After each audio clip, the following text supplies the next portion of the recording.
every time, on a personal level from where I sit, I believe and I know Baba Raila Odinga has never had interest to be president of the Republic of Kenya. It is you people who push him. It's true. Baba does not want to be president. Never has that interest. I was in ODM, a NEC member, and I used to ask fellow NEC members, what is the strategy that we have to ensure we beat Ruto in 2022 elections? And the majority of them were saying, we have the government, we have the system. No one could give you facts or numbers. And that is why I left ODM. Because I told Raila, I cannot lie to you anymore. Much as many people will disagree with me, one thing I'll tell you is that Raila Odinga is one man that understands the importance of peace in this country. Okay. He's been in the game for the longest. As much as he wanted and understood the importance of peace, he also became an opportunist to this situation. If you're here for the first time and you haven't subscribed yet, consider subscribe. If you like the video, give the thumbs up, and you can also give a comment in the comment section. For Baba Raila Odinga, you have to understand him. Okay. I was in ODM. I was a NEC member in ODM. Okay. He's a man I respect. He was my political father at one moment. Yeah. And he's one man you need to understand. Raila Odinga understands what a state or a government is. And he's one of the few people who knows how to play the political game. Yeah. But as much as we are talking about the political aspect of him, he's one person who understands the importance of peace in a country. As much as many people will disagree with me, one thing I'll tell you is that Raila Odinga is one man that understands the importance of peace in this country. Okay. He's been in the game for the longest. Raila Odinga joined politics in the year 1982. So that's about 42 years in politics. And he knows what it means to lose a country.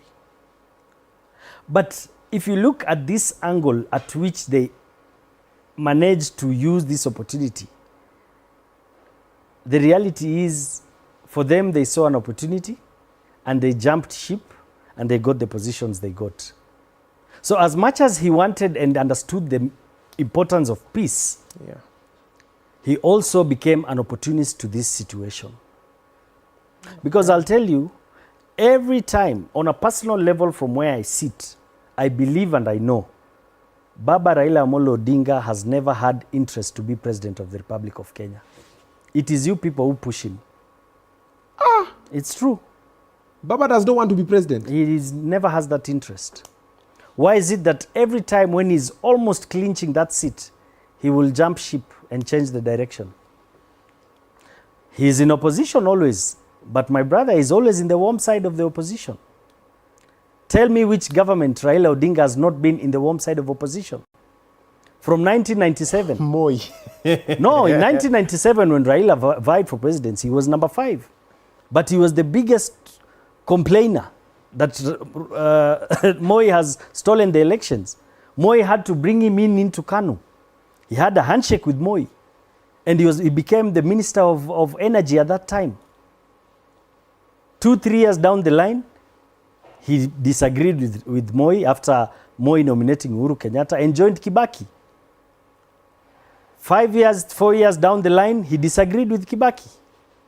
He vied in 2007. He won, but they stole elections from him. That one was clear, we all know. But what did he do? He went back and did a handshake with Kibaki. 2-3 years down the line, he argued with Kibaki. He vied against Uhuru. Uhuru won. 2-3-4 years down the line, 2017, he vied against Uhuru. Uhuru won, but he went and had another handshake.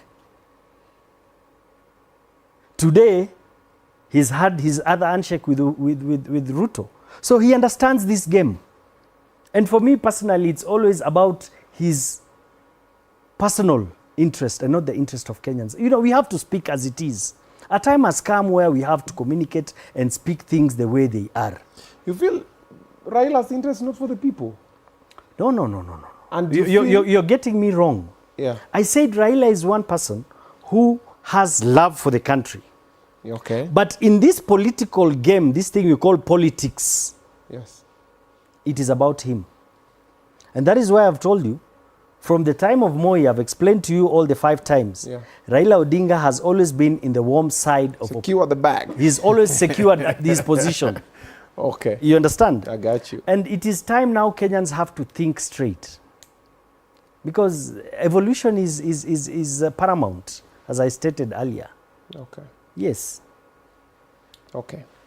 Now, 2027 is coming through. A lot of people are speculating Raila might be on the ballot, he might not. But also there's this seat for AU that you promised you'll give him 10 million if he wins.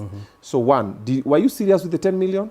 I have it. The only problem in Kenya, I don't think there's someone I can trust to hold it.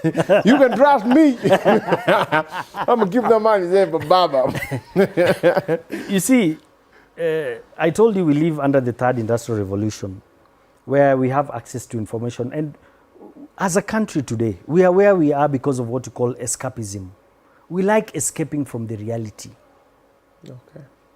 I was in ODM, a NEC member, and I used to ask fellow NEC members, what is the strategy that we have to ensure we beat Ruto in 2022 elections? And the majority of them were saying we have the government, we have the system. No one could give you facts or numbers. And that is why I left ODM. Because I told Raila, I cannot lie to you anymore. Uhuru Kenyatta is playing with you, they are not helping you politically. So same applies with this AUC. The AUC position for Raila Odinga is the same game that was played with the BBI agenda.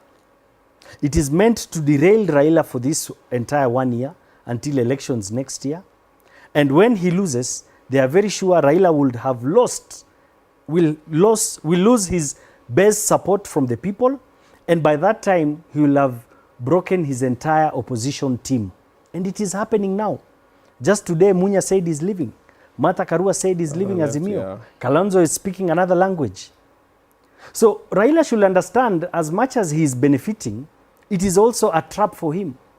And I tell people every day, the moment your enemies start celebrating you, then that is the end of the beginning of your end. There's a problem. There's a problem somewhere. So how can Raila win that seat? As per the elections, we are told you need minimum 2/3 of the total votes in Africa. So that's about 39 countries. Obina, tell me which 39 countries will vote for a candidate fronted by William Samoei Ruto. When Raila goes for that seat, he's not going as Raila Odinga, he's going as Kenya. How is Kenyan being viewed today in the entire Africa? You and I know. We've lost a lot of credit. Look at our neighbors. We are fighting with our neighbors. We have a problem with Somali. We have a problem with Sudan.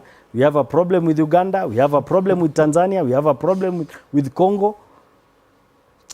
Last AUC seat elections, we had fronted a candidate. No one talks about it. Amina Mohammed. Do you know that Amina Mohammed was a candidate in 2017, I think, 2018? I think there was like yes, that, she but was a it candidate. Yeah. And she was defeated by Faki from West Africa. Can I shock you that even our neighbors around did not vote for us?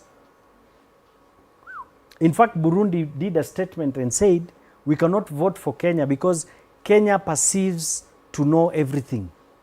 And we like interfering with the sovereignties of other countries. Uganda said, this our neighbor, said they cannot trust Kenya because we seem to be fighting for all positions, as in we are Mr. Know-All, we want everything for ourselves.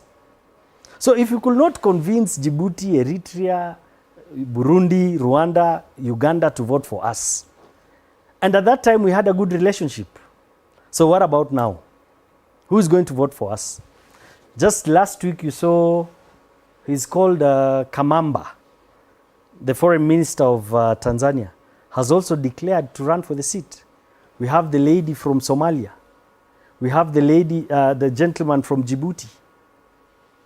So as much as the seat is coming to East Africa, look at the figures. It is close to impossible, my brother. So Baba and I think Baba knows. Yeah, he knows. He knows, and he will be in the ballot 2027.